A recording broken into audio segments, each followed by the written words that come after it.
Assalamualaikum warahmatullahi wabarakatuh. DPR RI telah membentuk Pansus Haji. Pansus Haji ini untuk menyelidiki dugaan adanya penyelewengan kuota dan juga sarana-sarana yang dinikmati oleh jamaah haji seperti Al-Musnah. Nah, apa saja yang ingin disampaikan oleh DPR berkaitan dengan Pansus Haji, atau apa saja yang ingin permasalahkan oleh Pansus sehingga menganggap penting DPR membentuk Pansus Haji. Berikut wawancara Metro TV dengan anggota Pansus Haji, Luluk Nur Hamidah dari fraksi PKB.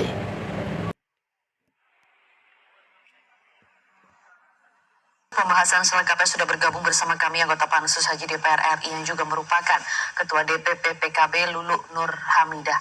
Selamat siang Bu Lulu, terima kasih atas waktunya di Metro Siang Bu Lulu. Mungkin kami ingin langsung bertanya, ini bagaimana awal mulanya DPR RI merasa perlu membentuk Pansus Haji ini? Ya, terima kasih ya Mbak ya. Jadi pasti dimulai dari tim was. Jadi DPR RI memang dibentuk sebagai salah satu mekanisme yang secara rutin memang dilakukan setiap tahun. Jadi di mana ada kerja pemerintah, tentu kemudian di situ juga ada fungsi pengawasan yang dilakukan oleh DPR, termasuk dalam hal penyelenggaraan haji. Dan ini sudah dilakukan dari tahun ke tahun ya. Nah, ketika kita melakukan pengawasan langsung, kita kunjungan ke Madinah, kemudian juga kita ke ke Mekah, kita berjumpa dengan berbagai stakeholder yang terkait dengan penyelenggaraan ibadah haji, maka kemudian kita menemukan beberapa catatan yang sangat serius ya, yang terkait dengan penyelenggaraan haji, baik itu yang teknis sama non teknis.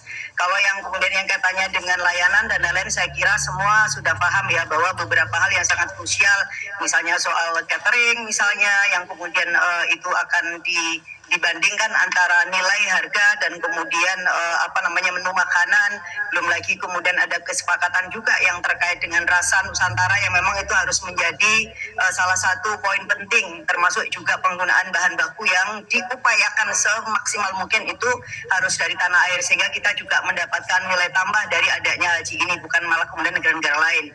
Kemudian juga kesiapan yang terkait dengan pelayanan di Amusna atau di Arafah, Musdalifah dan di Mina.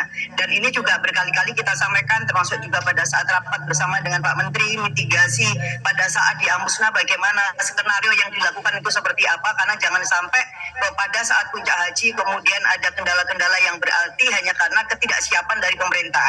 Apalagi kemudian dengan adanya tambahan kuota. Nah, logikanya kan ketika ada tambahan kuota, itu mestinya juga sarana prasarana pendukung itu kan juga benar harus ditambah. Jangan kemudian kuotanya bertambah, tapi kemudian katakanlah pemondokannya tidak bertambah. Kemudian toilet atau WC-nya juga tidak bertambah, misalnya seperti itu. Nah, kemudian juga hal lain yang terkait dengan transportasi, baik itu darat atau laut dan sebagainya. Nah, dari berbagai temuan-temuan yang kemudian kita rangkum menjadi satu, maka kemudian kita punya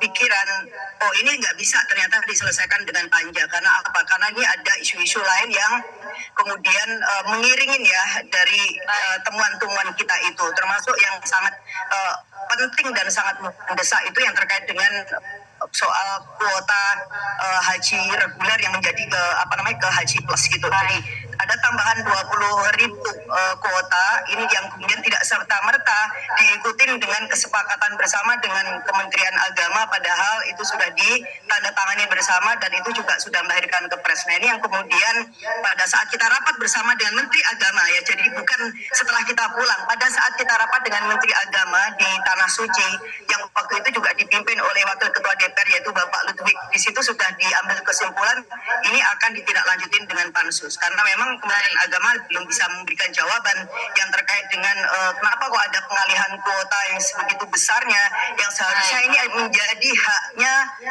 jamaah reguler, karena mendapatkan kuota itu pun juga hasil perjuangan dengan pertimbangan jamaah reguler yang sudah mengantri sangat panjang dan sangat banyak, dan khususnya juga antrean yang sangat besar yang masih dari kelompok usia lansia, misalnya 80 hingga 90 tahun, itu jumlahnya masih sangat banyak. Tetapi kan kemudian kita boleh Kementerian Agama sampai di situ dulu karena saya ingin tanya lebih lanjut mengenai kemudian yang kedua tidak ini, berlandaskan gitu ya. undang-undang, dan yang ketiga soal Kepres nomor 6 soal pembiayaan haji.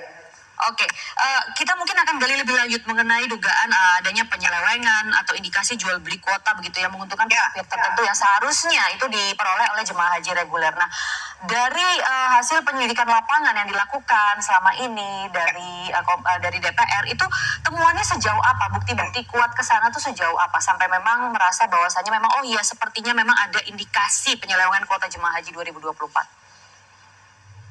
Ya, tentu saja, karena memang pengawasan kita ini kan multi layers ya, jadi kita ketemu dengan berbagai pihak, dan kemudian kita juga mendapatkan informasi yang benar-benar itu memang surprise, karena semula sebagian dari kami itu berpikir ini hanya ada kesepakatan yang dilawan lah oleh kementerian atau pemerintah yang terkait dengan kuota, hanya sampai di situ. Tetapi ternyata kemudian setelah kita dalamin, ternyata kok tidak sesederhana itu gitu. Karena kemudian ada pihak-pihak yang kemudian memberikan pernyataan, kemudian juga memberikan kesaksian, dan kemudian siap untuk memberikan dokumen-dokumen pendukung. Ini tidak sederhana soal pengalihan 10.000 dari kuota reguler ke kuota haji plus, tetapi ternyata di situ juga ada sebuah peristiwa-peristiwa lain yang itu bisa dianggap sebagai sebuah indikasi adanya tindakan korupsi ya. Apakah itu konteksnya gratifikasi ya misalkan, ataukah itu memang hal lain yang pasti itu ranah yang menurut saya ini agak sangat-sangat sensitif, tetapi ini juga memang harus menjadi selubung yang memang kemudian harus dibuka dan tentu harus didalamin, dan itu ruang yang tepat bagi kami ya, ternyata ya memang pansus ini. Jadi pansus itu yang semula tidak berpikir tentang adanya indikasi adanya korupsi, tetapi kemudian di dalam perjalanan kami pihak-pihak yang terkait langsung bahkan dengan penyelenggaraan haji plus, mereka mengatakan kita niat untuk benahin bareng-bareng, kita pun juga ingin punya panggilan merah putih. Jadi mereka akhirnya kami siap untuk kemudian memberikan kesaksian dan beberapa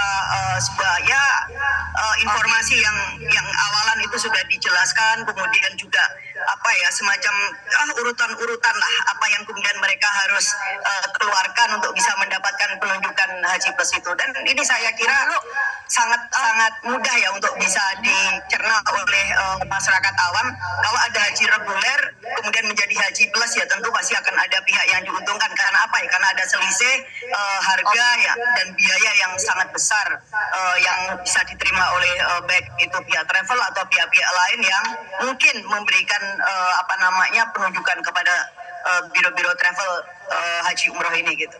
Ya, Bu Lulu, tapi cukupkah waktu bagi Pansus Haji DPR RI ini, mengingat ini sudah mendekati masa reses, kemudian juga sebentar lagi tidak lama setelah kembali ke DPR juga akan ada pelantikan anggota DPR baru juga begitu? Gini ya, kita bekerja dengan niat baik. Jadi kita bekerja niat baik. Justru kita teman-teman kemarin menyampaikan kepada pimpinan ini akan menjadi panggilan tugas yang terakhir yang bisa kita lakukan untuk bisa membenahi carut-marut penyelenggaraan haji, dan mudah-mudahan ini kemudian akan bisa membawa rekomendasi yang sangat kuat. Maka kemudian kita punya tekad dan tentu atas izin pimpinan dan juga konstituen kita semuanya, tolong beri kita kesempatan untuk bisa bekerja di masa reses. Dan alhamdulillah kenapa kemudian tim pansus juga sudah diketok di rapat paripurna, itu menjadi penanda bahwa ini menjadi kesepakatan politik yang dibangun berdasarkan semangat kolektivitas, berdasarkan nilai urgensi dari situasi yang kita hadapin bersama-sama. Nah, oleh karena itu di masa reses ini kita akan bekerja, Mbak, dan insya Allah besok hari Rabu kita akan rapat perdana untuk memilih unsur pimpinan pansus, dan kita semua pada posisi yang on call ya. Jadi kita siap 24 jam untuk bekerja dan kita mudah-mudahan waktunya sih kekejar. Jadi paling lama di bulan September setidaknya kerja pansus ini sudah bisa kita selesaikan. Toh misalnya dirasa kok nanti itu kurang, itu bisa dilanjutkan oleh periode yang akan datang. Tetapi kerja pansus ini akan kita tuntaskan sampai pada hasil rekomendasi yang sangat kuat dan tentu juga sikap yang harus kita nyatakan secara terbuka terkait dengan teman-teman yang kita himpun gitu. Baik, Bu Lulu, berkaitan dengan hal ini, jadi ada pula yang beranggapan bahwa pansus yang dibentuk di tengah masa reses dan purna tugas DPR RI periode ini dimaksudkan ingin menjegal lawan politik pihak-pihak tertentu. Tanggapan Anda? Ya, kalau pansus itu tidak dibentuk di masa reses, jadi di masa sidang biasa seperti kemarin dan Jelang reses pembentukannya itu sebelum resesnya kita punya semangat di masa reses itu akan kita gunakan untuk bekerja dan itu hal yang sangat biasa. Jadi di DPR kok jangankan pansus, untuk rapat-rapat yang lain kalau misalkan dirasa itu sangat penting, balik misalnya ada hal yang penting yang mendesak gitu dan itu bisa dilakukan di masa reses itu untuk rapat dan itu tentu karena persetujuan dari pimpinan DPR ya. Jadi kita nggak ngawur lah dari sisi mekanisme dan prosedur itu. Nah lagi-lagi bahwa ini semua kan untuk kepentingan rakyat. Ini semua juga untuk kepentingan bangsa Indonesia. Masa sih kita ini nggak punya peta jalan penyelenggaraan haji sebagai pengirim haji terbesar di dunia 241.000 loh. Dan ada kemungkinan misalkan di tahun-tahun depan juga akan penambahan misalnya kalau kita benar-benar well management dan tidak ada isu korupsi misalnya, maka ada cukup kemungkinan dengan diplomasi presiden yang baru misalnya lalu akan ditambah lagi. Tetapi kalau kita tidak membenahi situasi baik hulu sama hilir yang terkait dengan penyelenggaraan haji, maka yang akan menjadi korban tentu ya para jamaah-jamaah kita, kasihan gitu. Tentu ukurannya itu bukan soal berapa banyak jumlah yang meninggal dunia, mohon maaf gitu. Kita nggak bisa hitung berdasarkan perbandingan yang dulu sekian ratus nggak bisa. Satu nyawa saya bilang itu sebenarnya udah sangat banyak sekali ya kan, dan kita nggak bisa compare kalau sekarang cuman nggak nyampe 500, dulu lebih 700 ya nggak bisa. Saya bilang sekali lagi satu nyawa itu sangat banyak karena itu adalah fungsi negara untuk melindungi warga negara kita gitu. Nah apalagi kalau kemudian nyata-nyata ada isu rente yang kemudian mengiringin penyelenggaraan haji ini, kita janganlah sekali-kali berada lagi di ruang gelap yang ini pasti akan sangat menyakitkan banyak pihak. Karena orang nunggu jamaah haji itu puluhan tahun, Mbak. Sekarang itu udah sampai 40 tahun.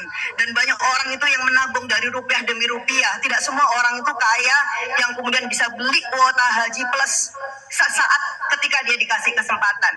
Ya, dan ini yang kemudian harus kita bela gitu loh, yang harus kita bela, yang kita perjuangkan. Jadi I don't care dengan isu tentang politiknya itu. DPR memang lembaga politik. DPR ini memang lembaga politik yang memungkinkan undang-undang itu dibikin, kebijakan itu dikoreksi. Nah inilah fungsi kita di mana kita kemudian melakukan pengawasan untuk apa? Ya untuk memastikan ada nggak kemudian undang-undang itu yang dilanggar oleh pemerintah dalam hal ini ya tentu unsur pemerintah yang terkait dengan penyelenggaraan haji. Kalau misal amil hajnya itu adalah tanggung jawab Kementerian Agama ya tentu salah satu stakeholder utamanya ya di sana. Tetapi kan saya bilang ini kita bicara tentang ekosistem. Terus kemudian yang kedua yang terkait dengan kebijakan yang akan mempengaruhi begitu banyak orang itu kan yang kemudian diselidikin oleh pansus. Nah kebijakannya apa? Ya salah satunya ternyata pengalihan kuota. Pengalihan kuota dari yang 8% menjadi 50% yang tambahan kuota itu angka yang sangat besar loh. Angka yang sangat besar. Kalau seandainya 8.400, jadi gini. Kuota tambahan itu ada 20.000, oke? Kuota tambahan itu ada 20.000 berdasarkan kesepakatan di DPR dan juga undang-undang dan kemudian Kepres nomor 6 2024 tentang pembiayaan penyelenggaraan haji yang berdasarkan asumsi bahwa kuota haji plus itu tidak lebih dari 8%, maka sebenarnya kita akan bisa menolong mengurangi kesenjangan itu cukup lumayan. Jadi kalau 20.000 itu kita pakai sepenuhnya misalnya untuk benar-benar mengurangi kesenjangan kelompok lansia yang ngantri, yang udah ngantri 5 tahun, 6 tahun tapi belum dapat panggilan, apalagi ada usia 80 sampai 90 tahun yang jumlahnya masih 35.000, maka sebenarnya kan kita udah mengurangi beban cukup besar gitu. Kita dahuluin deh. Kasihan kalau kemudian usia sebegitu masih nggak tahu kapan mereka kemudian dipanggil. Dan itu loh Mbak yang harus kita dahuluin. Maka kenapa kemudian kita merasa ini menyakitkan, bukan menyakitkan secara personal. Ada begitu banyak para jemaah yang mungkin para nenek kakek dan keluarga-keluarga biasa ya kan. 8.400 Baik, dimengerti Bu. many. Gitu Kalau loh ya. langkah Yang bisa kita bantu dengan adanya konkretnya awal mulanya Ibu apa namanya, untuk pansus kuota ini.